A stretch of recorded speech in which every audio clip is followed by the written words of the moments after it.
মূল ফসল কিন্তু মূল এলিমেন্ট কিন্তু আন্দোলন।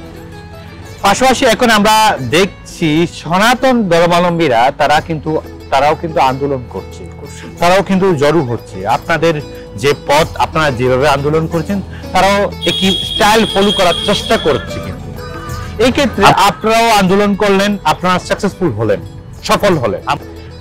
আর যারা সনাতন ধর্মাবলম্বী তারাও করছে, কিন্তু সেক্ষেত্রে তাদের আন্দোলনকে সমাধানের রূপ দিতে আপনারা সরকারকে, অন্তর্বর্তীকালীন সরকারকে আপনারা কি পরামর্শটুকু দিচ্ছেন, বা আপনারা কি প্ল্যান মাথায় আপনারা ঘুরপাক খাচ্ছে? তা আসলে তো আপনারাও তো আন্দোলন করলেন, এখন তারাও আন্দোলন করছে। আপনাদেরকে দমন নিপীড়নের জন্য সে সরকার কিন্তু অনেক কাজ করেছে, এখন তাদেরকে দমন নিপীড়ন আপনারা করছেন কিনা, প্রতিহত করার কোনো সরকার কোনো প্ল্যান করছে কিনা, এগুলো নিয়ে আপনারা জানেন যে এই স্বৈরাচারী সরকার যখন আমাদের কাছে রাজনৈতিকভাবে মোকাবেলা করতে গিয়ে পরাস্ত হয়েছে, তখন তারা বিভিন্ন পথ অবলম্বন করছে এই দেশের ক্ষমতায় ফিরিয়ে জন্য। ঠিক তেমনি আমার হিন্দু ভাই বোনদের কথা বলতে চাই, তা হিন্দু ভাই বোনদের উদ্দেশ্যে বলতে চাই, আপনারা কোনো মহলের উস্কানিতে আসবেন না, কারণ এই স্বৈরাচারী সরকার তাদের এখন অন্যতম হাতিয়ার হচ্ছে এই সংখ্যালঘু সাম্প্রদায়িক, মানে আমাদের হিন্দু ভাই বোনেরা যারা আছে তাদেরকে তারা পুঁজি করে এই দেশের ভিতরে একটা অস্থিতিশীলতা কায়েম করে, তারা চাষের রাজত্ব কায়েম করে ক্ষমতায় বসতে চাচ্ছে। এবং আপনারা জানেন যে আমাদের যে প্রধান উপদেষ্টাগণ আছেন তারা বিভিন্ন ধর্মমত নির্বিশেষে সবার সাথে বসেছেন, হ্যাঁ, এবং তারা তাদের দাবিগুলো কিভাবে মেনে নেওয়া যায় তার একটা পরিকল্পনা করছেন। কিন্তু তারপর আমরা দেখছি বিভিন্ন ফেসবুক, বিভিন্ন সোশ্যাল মিডিয়াতে ভুয়া তথ্য দিয়ে যে গণজোয়ার হয়েছে, এই জোয়ার হয়েছে, সেই জোয়ার হচ্ছে, মানুষকে বিভ্রান্তি করা হচ্ছে, এবং বাইরের দেশের মিডিয়াগুলোতে প্রচার করা হচ্ছে যে বাংলাদেশের ভিতরে সংখ্যালঘুরা নির্যাতিত, যা একদম নেহায়াত এবং বানোয়াট কথা একটা।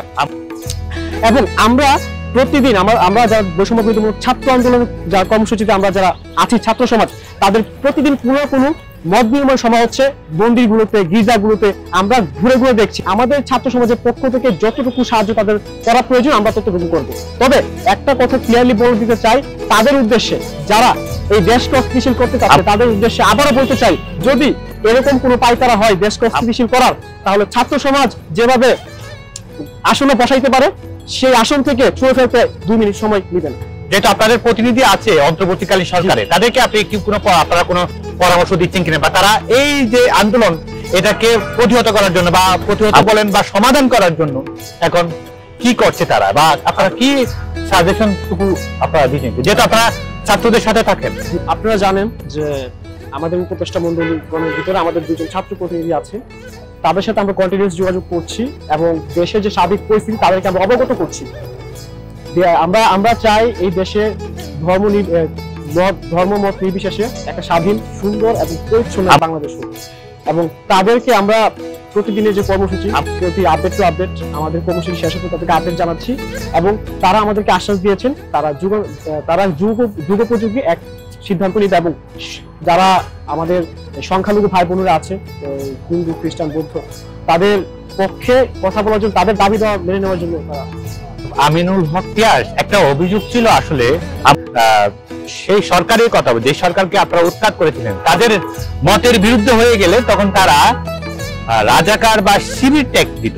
এখন দেখলাম আপনাদের মতের যদি একটু বিরুদ্ধে যায়, মতবিরোধ হয়, কেউ তাদেরকে দালাল ট্যাগ দেওয়া হচ্ছে। আসলে এই ট্যাগিংয়ের রাজনীতি শেষ হয় না কেন? আসলে আপনারা তো এত আন্দোলন করলেন, মানুষের বাক স্বাধীনতা ফিরে পেল, স্বাধীনতা ফিরে পাওয়ার জন্য তো লক্ষ্যে তো আপনারা এই কাজটুকু করেছিলেন, কিন্তু এই ট্যাগিংয়ের রাজনীতি, ট্যাগ দেওয়ার রাজনীতিটা এখনো শেষ হচ্ছে না। আসলে এই আন্দোলনের সুফল কি আপনারা যদি বলেন, যদি পিয়াস একটু বলেন।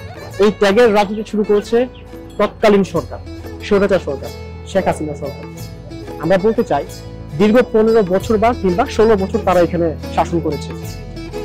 নিঃসন্দেহে বলা যায় তাদের হয়তো কিছু লোক দেশের বাইরে পালিয়ে গিয়েছে, কিন্তু তাদের দোষর কিন্তু এখনো রয়ে গিয়েছে, যারা কোনো না কোনো ভাবে চেষ্টা করছে দেশকে অস্থিতিশীল করার জন্য।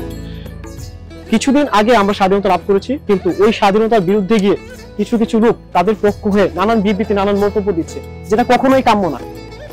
ছাত্র সমাজ রক্ত দিয়েছে, ছাত্র সমাজে অনেক পরিবার এখন শোকের ছায়া। এরই মধ্যে যখনই কোনো লোক ওই হত্যাকারী সরকারের পক্ষে কোনো কথা বলে, অবশ্যই আমরা ধরে নিব তারা সরকারের দালাল। কেননা তারা সরকারকে রিপ্রেজেন্ট করছে। যাদের মনে এই 1500 জনের মৃত্যুর যে সুখের ছায়া কাজ করে না, তারা সরকারের পক্ষে, যারা সরকারের পক্ষে কথা বলছে, অবশ্যই আমরা ধরে নিতে পারি তারা কি সরকারের দালাল। কারণ আমরা কিছুদিন আমরা একটা অভ্যুত্থান করেছি, যে অভ্যুত্থানের মাধ্যমে এই সরকারের পতন হয়েছে, কিন্তু কিছু গোষ্ঠী, কিছু মহল এখনো কাজ করে যাচ্ছে এই সরকারকে পুনঃপ্রতিষ্ঠার জন্য। আমাদের আপনার কি জানা পিয়াস, আপনার কি মনে হয় না আসলে যাদেরকে রাজাকার শিবির ট্যাগ দেওয়া হতো, এটা একটা ট্যাগ, আপনি আবার আপনাদের মতের বিরুদ্ধ হলে আপনি আবার দিচ্ছেন দালাল, সেটাও ট্যাগ। ওই ট্যাগের কালচার, ট্যাগিনের কালচারটা বন্ধ হওয়া উচিত মনে করেন কিনা? না, অবশ্যই আমি মনে করি বন্ধ হওয়া উচিত, কিন্তু এখন যেটা চলছে, যেহেতু বিগত কয়েকদিন হলো আমাদের স্বৈরাচার সরকারের পতন হয়েছে, এখন আপনারা জানেন স্বৈরাচার সরকার পতন হয়েছে, কিন্তু স্বৈরাচার সরকারের যারা সমর্থক ছিল তাদের কিন্তু পতন হয়নি। তারা কোনো না কোনো ভাবে চাচ্ছে এই সরকারকে পুনঃপ্রতিষ্ঠা করার জন্য, এবং বিভিন্ন সোশ্যাল মিডিয়াতে মানুষের বিভ্রান্তি ছড়াচ্ছে, যার কারণে একটা শব্দ আমাদের মধ্যে কমন হয়ে গেছে, কি তারা সরকারের দালাল। আমরা কিন্তু কোনো দল ট্যাগ দিচ্ছি না, যে শিবির, জঙ্গি, এগুলো কোনো ট্যাগ দিচ্ছি না। আমরা তারা সরকারের সমর্থক, দালাল বলতে আমরা সমর্থক বোঝাচ্ছি, তাদের পক্ষে কথা বলছে।